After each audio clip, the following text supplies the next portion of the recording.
Good afternoon, everybody, or good evening. So apparently, I am famous for being short when I preach. I don't think that's gonna change today. My dad said 15 minutes. We'll see. 20 minutes or less, or your order is free. Today, if you guys have your Bibles, could you turn to 1 Corinthians chapter 10? We're going to be talking about integrity today. I remember, this is before we moved up here to New York, just back when we lived in New Jersey. My dad was asked to preach at a men's retreat, like a camping trip or something for a church around here. I don't remember much because I was only about 9 years old, but I remember he took me with him. It was somewhere here in the Adirondacks, and it was a lot of young teenage men there, and he preached a sermon to them called "Where Is Thine Integrity?" And I remember later at night I was sleeping in my tent, and I could hear all of the teenage guys running through the woods, yelling, "Where is my integrity?" It was very funny. So whenever I talk about this, that's what I think about, is all these guys just running through the woods. But Katie and I have been with this Sunday school challenge. I think it's been very cool. Obviously, it's good just as a church to kind of focus on just doing the daily things, but I think it's been fun for us. We've been reading together. We kind of just decided to start from scratch with this challenge. We went Genesis 1. We're just reading it through. But something we've talked about as we're in Leviticus now, which is a bit of a slog, but we were doing Genesis and Exodus, is how many of these characters have something awful that they've done. You start with like Adam and the first sin. You go to Abraham and him like not trusting God and having several children with different people. Even characters who aren't like the main characters, but just how hard it is to like truly just like a character, because it's always like, oh wow, like this is awesome, they're following God, and then they just go and do something crazy. But then you get to who we're going to talk about today, Joseph, which I think is, for me, it was a bit of a breath of fresh air, because I'm reading these stories and they always just do something terrible, and it's crazy to read. These people were talked to like directly from God, who said, hey, do this thing, and they still. But then you get to Joseph, and so I think a word that stands out to me when we're talking about the life of Joseph is integrity. So 1 Corinthians 10:31 says, whether therefore ye eat or drink or whatsoever ye do, do all to the glory of God. So I've got 3 points. Let's see, I'm going to try to get to at least 5:20. Point number 1 is that living with integrity is the best testimony that you can have. So Joseph, right, sold into slavery, right? His brothers betrayed him. They sold him as a slave. He then went into Potiphar's house, right? And I don't know about you guys, but I've imagined myself in that situation.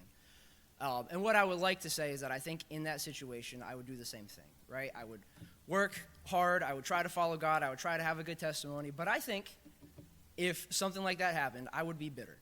I think I would behave, probably I'd be upset. I don't think I would get into Potiphar's house as a slave and think, now's the time, I'm going to show him how good of a worker I am. I'm really going to represent God well. I think I would just be angry. But Joseph, right, in Genesis 39:2, says the Lord was with Joseph, and he was a prosperous man, and he was in the house of his master the Egyptian.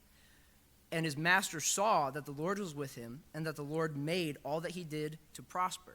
And Joseph found grace in his sight, and he served him, and made him overseer of his house, and all that he had put into his hand. Right, so Joseph had this terrible thing happen to him. His own family betrayed him and sold him. But in this, he decided, right, I'm just going to do what's right. The Bible doesn't say that he was trying to do anything grand, that he was attempting to become head of Pharaoh's household.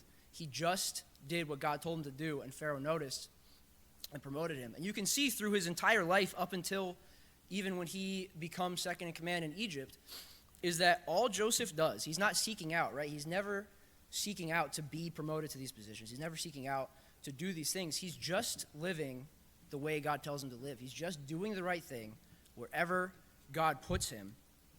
And you can see the testimony he builds. I think it's really cool. You can see he's known as a prosperous man.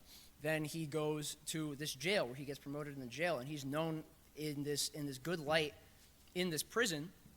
And then when he interprets these guys' dreams, and then Pharaoh has his dream, and the person says like, hey, I remember Joseph from prison that he interpreted my dream. Like everything that Joseph does is just building on this testimony of God is with him, right? He's not seeking out to be promoted. He's not seeking out these positions of power. He's just doing what God tells him to do. But he's known in Egypt, this place that doesn't know anything about our God, right? They only knew they had this whole polytheistic system. They knew that God was with Joseph simply because of the way he lived and followed God. So living with integrity is the best testimony. It gives weight to what we say. When we are in our workplace or when we're talking to our family, the way that we live is what gives the words we say power. Obviously, we're telling them about God, there's power there. But if we say like, hey, Jesus has changed my life, and they see the way that we live, and it doesn't follow what's in here, they're not going to care. Nobody's going to care when you're at work, and they see how you treated that customer who was mad at you. Which not every job is that way, but it certainly is where I work. Did you just yell right back? Or when you get feedback, or when you didn't get that promotion that you wanted, are you handling that like God would want you to? Because if you handle it poorly, and then you come and you say, hey, you should come to church, people aren't going to want anything to do with that, right? The way that we live, if we live with integrity, that's the best testimony we could have, more than anything we could say. It's what gives the words we say that power, is the life that we live. Second is that living with integrity is a command to everybody. So another thing that I think stood out in the story of Joseph versus all these people that came before him is that Joseph was not told anything directly by God, right? You've got Noah, who's told to build the ark. You've got Abraham. God said, I'm going to make a great nation out of you. Even Adam, right? God, name all the animals, don't eat of the fruit, right? God spoke to them directly. Nowhere in the Bible do we see that God came down and talked to Joseph directly. Obviously, you have his dreams, but it doesn't say that he knew what those were going to mean. It just says that he had the dreams and that he told his family about them, right? Joseph did not have this direct command by God to go do this thing, right? He was just living his life, trying to follow God, had all of these things happen to him, and just decided to live right regardless. It wasn't like he knew that it was going to work out. He just did what was right because it was the right thing to do, right? It is a command to everybody. I think sometimes there is an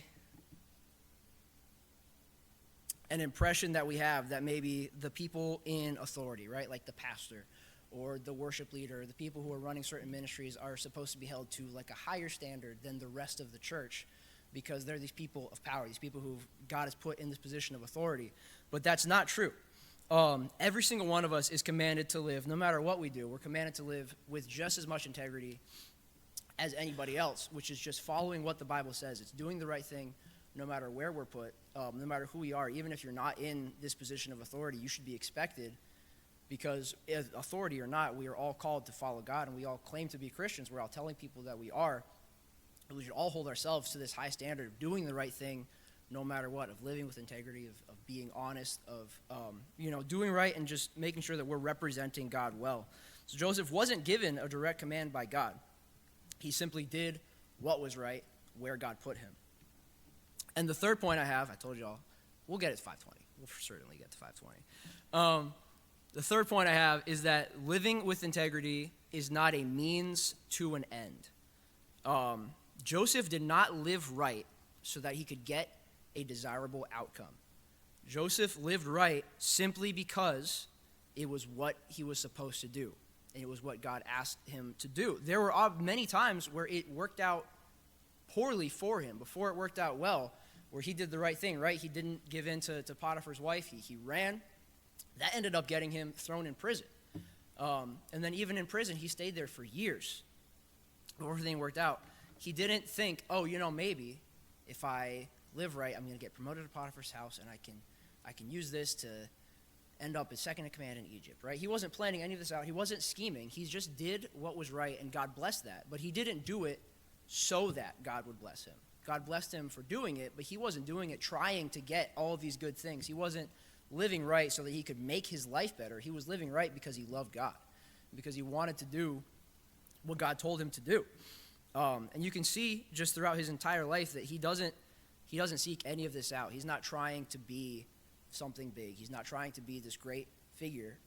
But simply by doing the right thing everywhere God put him, he ended up being this figure that we talk about as one of the greats, right? He ended up saving the people of Israel from a famine. He ended up saving the people of Egypt. Ended up doing so much in this position of authority simply by living right everywhere that God put him. It wasn't this great quest that it wasn't like God gave him like a mission like he did Noah, where he said, hey, build this ark. Here is your task, go build this ark. Or Abraham, right? God didn't give him this grand command and promise him that like things were going to work out, right? Joseph, obviously he knew about God with his family and he wanted to serve him, but he was not told to go do this great thing. Joseph was in a lot of ways like any of us would be, just somebody who's living their life. But he decided to follow God and to do what God wanted to do, and it worked out in a way that he was able to be a blessing to a lot of people. And even to us now, we're able to look at his story and to learn from it. So in conclusion, living with integrity is simple, but it is not usually easy. It's just choosing to do right? It can't be much more simple than that. But a lot of times, as you can see with Joseph, the easy thing to do would have been probably the wrong thing in a lot of those situations, right? When he's sold as a slave. I don't think the easy thing to do would be to have a strong work ethic and to try to help your master prosper when you shouldn't have been there in the first place, right? He was his father's favorite child, right? There was no reason for him to be in slavery. The easy thing to do was not the right thing to do, but he did it anyway. And so I think when we were going through our lives, obviously you're not going to get it right 100% of the time, but we need to trust God and ask him for help when doing the right thing isn't always the easiest choice. And there are some times where it's very easy to do the right thing. There are some times where it's a clear black and white. But sometimes doing the right thing isn't going to work out in your favor. But we need to trust God. We need to ask him to help us, that we can have that good testimony, that we can live with integrity, so that we can be a light to the people around us, which I think has been very cool with this Sunday School Challenge, is the emphasis as well on outreach and on reaching other people. But if we're not living right, we can hand out as many tracts as we want, but as soon as they get in these doors, they're going to see that we aren't living the way that we say we believe. And so I think integrity is so important. It's something that my dad was always drilling into all of our heads growing up, and I think it's an important reminder for all of us, especially with the story of Joseph. I love it a lot. In conclusion, just make sure that we're trusting God to help us when it's not always easy to do the right thing like he did with Joseph. Everybody bow your heads and close your eyes. Dear God, thank you for